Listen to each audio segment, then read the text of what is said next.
Hello beer tubers, welcome to another beer review with me, Peter, the master of hoppets, carrying on this British theme. Well, you're not going to see it in a row, but I just had a ruby ale from the Badger Brewery. Now we're having an imperial ruby ale from Wychwood. So this is the final Wychwood beer I have left, and then that's it, I think, for really classic English. No, I actually also have a bottle of Samuel Smith's Yorkshire Stingo, which will be really fun to try. I guess that's a barley wine. So this is a beer I reviewed in the past from the Wychwood Brewery that's now owned by Carlsberg. This is their King Goblin. I reviewed this in the past. I gave it a 75. Quite a low grade, I know, but back then I had a very different understanding of the grading system. I was looking at like 60s, 70s as being good beers, but they aren't if you translate it to like beer judging scales. Like in beer judging, a beer needs to have at least 50 to be like drinkable, to pass. And then like if you go up into like the 90s range, that's where you find your really awesome beers. 80s are also good beers, but as soon as you start going below the 80s, they're usually not that interesting. They can have, they can be all right. But so I had a different understanding of grading back then. So I graded everything lower. And I think a lot of people do. Everyone has their own thing. Like you could even see that on my channel. Everyone grades differently, but I'm trying to grade at least now how you would grade in most beer competitions, where you keep things in mind about style and of course also personal preference, but also what counts as a negative. Is it a flaw? Yes, that counts as a negative. Is it because you don't like the taste? That's not maybe necessarily a negative, but that still is a little bit of an influence here with subjectivity. But I'll always mention if a beer is to a T in the style, although it's a personal preference and I don't like it, and often give 2 grades because I think that's the right way to do it. And I guess if I was rating on an app where it had a lot of meaning, I would give it maybe the style grade, but not to drop down the average on the beer, because you don't need that these days. Like Untapped has so much power, we shouldn't give it more.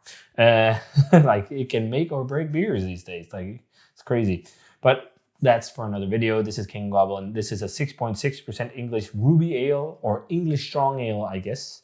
And yeah, basically just an imperialized version of their Hobgoblin. So this will be fun to try. I really liked Hobgoblin back in the day, so it will be fun to see how this, like, that was such a legendary beer. It was fun to try the IPA as well, which just tasted so much like supermarket kind of IPA.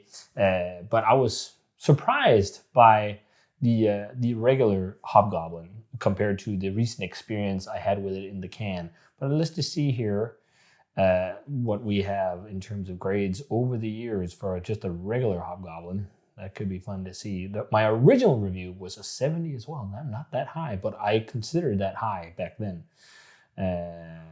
And that was also, that like if your beer doesn't blow your mind, you can't get a good grade. This like to this day, I think a lot of people grade like that. Gave it a 60 in the can, and that was where I really thought it was shit.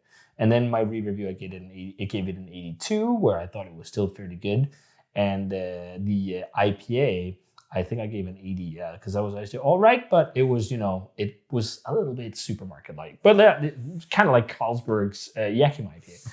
But let's check out the legendary ruby beer Imperialized. So Pour is a very nice ruby reddish color. There is some amber tones to it as well, but it looks really ruby in the glass on camera. It's got an off-white head. Let's check out slightly beige. Let's check out the aroma on the King Goblin. Very malty, very toffee forward. Rich, biscuity, bready notes. That actually smells pretty good.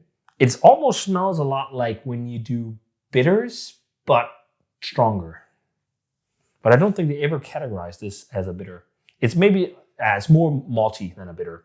It's definitely more malty. It's more rich in the malt character. It's not as hoppy. There's some jammy, dry, dark fruits. So funny, like Poacher's Choice is such a different beer to this. This smells more authentic than that beer. Yeah, definitely jammy fruit. Also a little bit of a nutty note.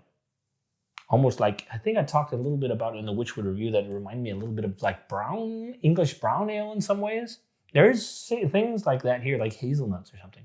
It smells good, actually. Let's try it. Cheers.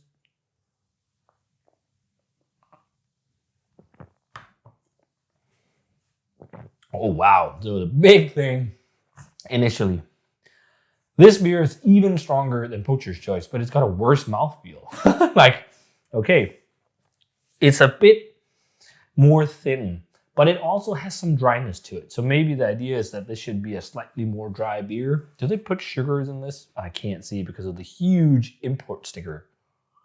It doesn't say water, barley malts, hops, and yeast. So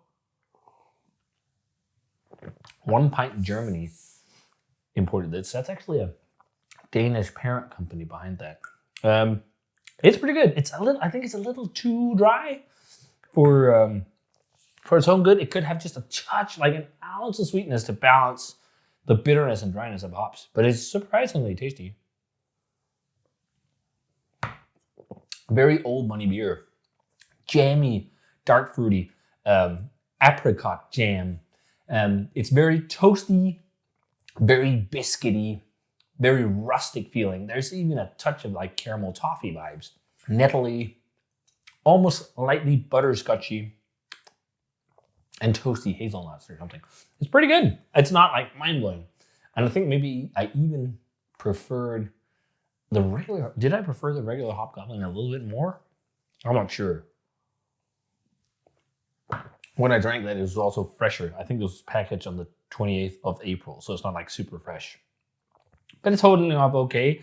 But it's not like amazing old school English beer. It feels macro in a way. It feels like a little bit more thin, a little bit more soulless.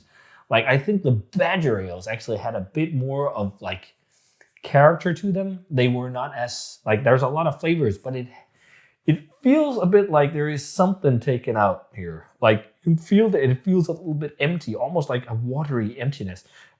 And you didn't feel that exactly in the Badger Ales. Maybe just a little bit in some of them, but like Hopping Hare, for example, that was nothing in there. Thirsty Ferret, those were quite nice. This just has something that makes it feel just slightly stripped down.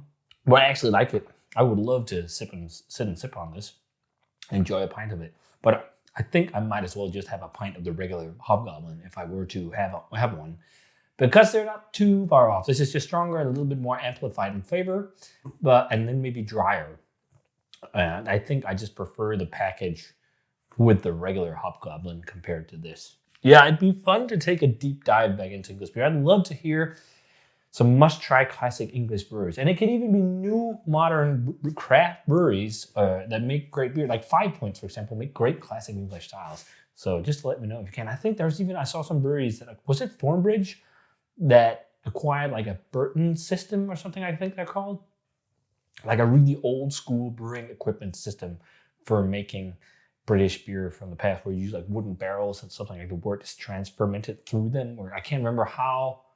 Burton Union system, I think it's called. I'm not sure how it works, but I think it was bought from Carlsberg that picked up a brewery and they were going to trash it. And then they had two systems that were saved by Thornbridge was one, I think, that saved one. And then was another craft brewery that saved one. But enough talking. Back to this one. In terms of grade, I'm just going to score it 1 grade lower than the regular Hobgoblin because I like the regular a little bit more. Let's give it an 81. It's still an all right beer. I'd be happy to drink it again. So nice, kind of just more supermarket-y English beer. So if you guys had a chance to try King Goblin in recent times by Wychwood, let me know what you thought of it. Thanks a ton for watching. And as always, remember to comment, subscribe, check out the Facebook fan page and Twitter and Instagram. Give this video a thumbs up if you enjoyed it and ring the bell for future notifications about videos. And I'm going to say cheers. See you guys in the beer review.